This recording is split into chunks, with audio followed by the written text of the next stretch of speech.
Welcome everybody to Tech Dad Reviews, and today we're looking at the Pixel 2 XL. Now, I know what you're probably thinking, we've done this before, but today we're revisiting it. How does the Pixel 2 XL fare after about 3 months of use? The Pixel 2 XL is one of those phones that simply just does everything right. It, to me, is my ideal of a perfect phone. We'll start with the hardware, obviously, because I mean, realistically, that's what you see and what you hold, and it has to feel right in your hands.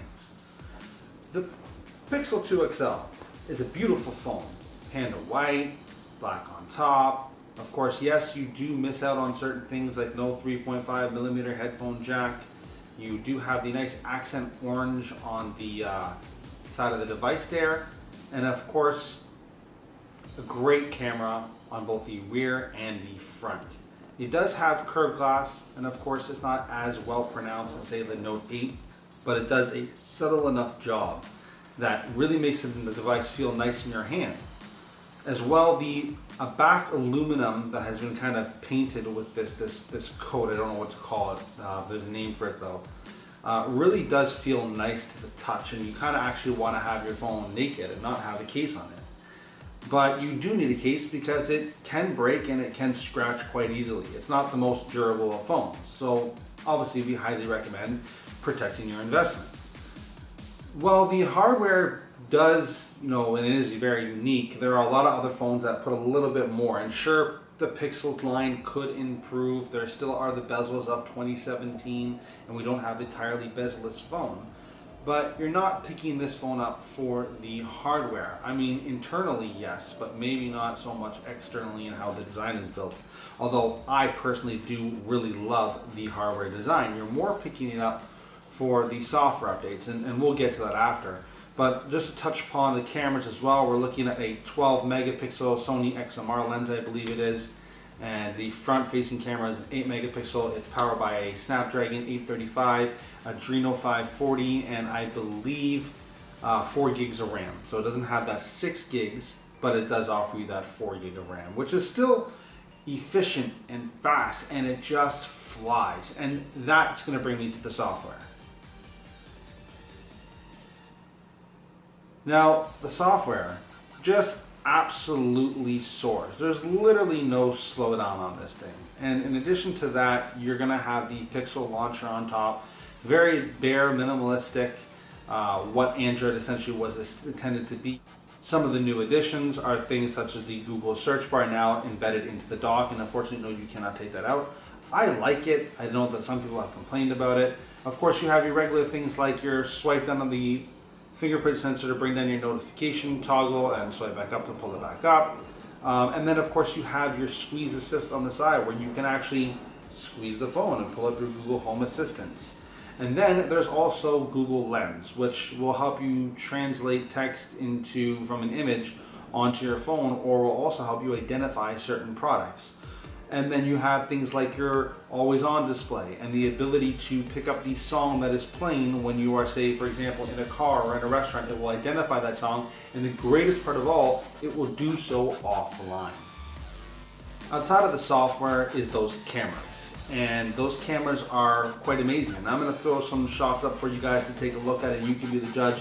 But the Google camera has an assisted AI, or an AI learning system that is constantly learning. So for example, when you're taking a portrait mode of your fingers, it's not going to get that spider webbing in between the fingers, because eventually after time it will learn the finer details like your hair and where things cut off and how to improve that photography. So it's constantly learning, and the more photos you take, the better that camera quality is going to be.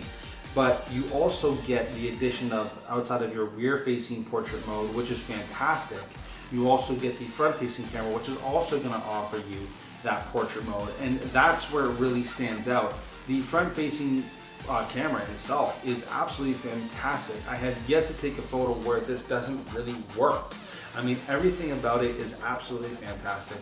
People say low light is great, and it is, but it's not as good as some of the other phones that I have seen. And I'm going to go back a ways to low light photography with the HTC, and that for me, I think it was the HTC One with the Ultra Pixels, really did a fantastic job of that low lighting.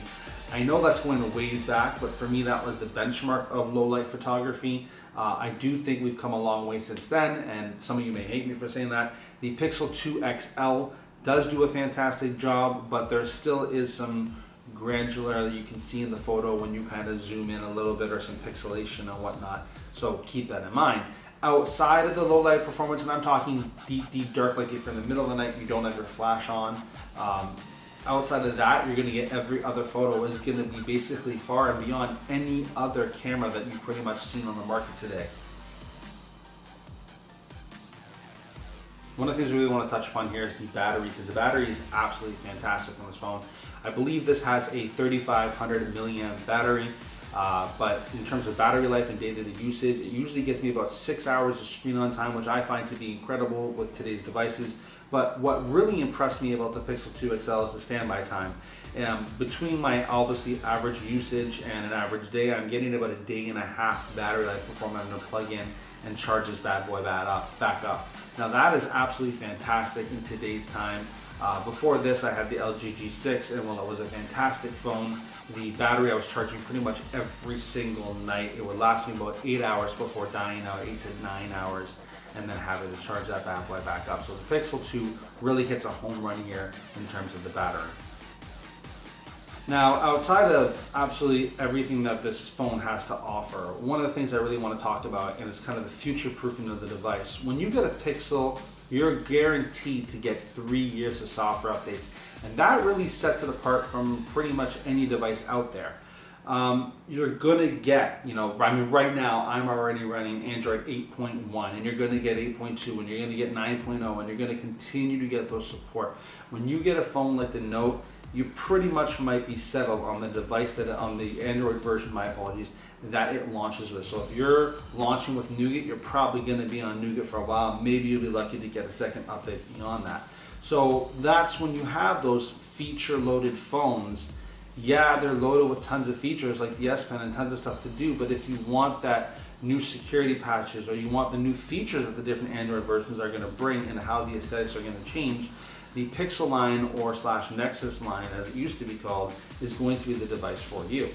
And that future-proofs your device. All in all, this is a fantastic phone, and at the price point, which I believe is around $800 off contract, you can get it for about $200 on contract, is a fantastic price. It really does hold against these other flagship phones, and in my opinion, it's probably the best phone on the market today.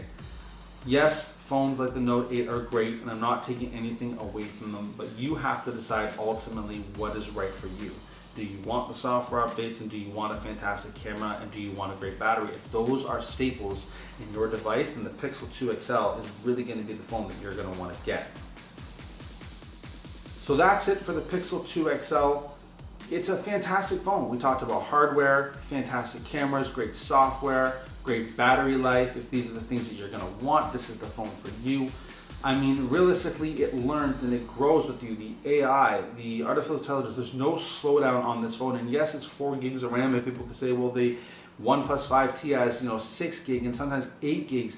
But this holds its own, and this is what Android was meant to be on that 4 gig processor. That makes you wonder what this will really be like with a 6 or an 8 gig RAM. You don't need that on a Pixel to basically stand the test of time. Even my Nexus, when I had it, was still relevant, and still probably is relevant and fast today. Sure, there's better cameras in the market and more doodads and better build designs. Now we're getting rid of the bezels and getting to a better screen to body ratio, etc. And of course, you're always going to be upgrading the phone. But if you want a phone that's actually going to last you probably, let's say realistically 2 years, this is the device for you, because ultimately we all end up upgrading to a new phone. So that's it for the Pixel 2 XL 3 months in. I hope you guys enjoyed this video. Tech Dad Reviews. See you on the next one.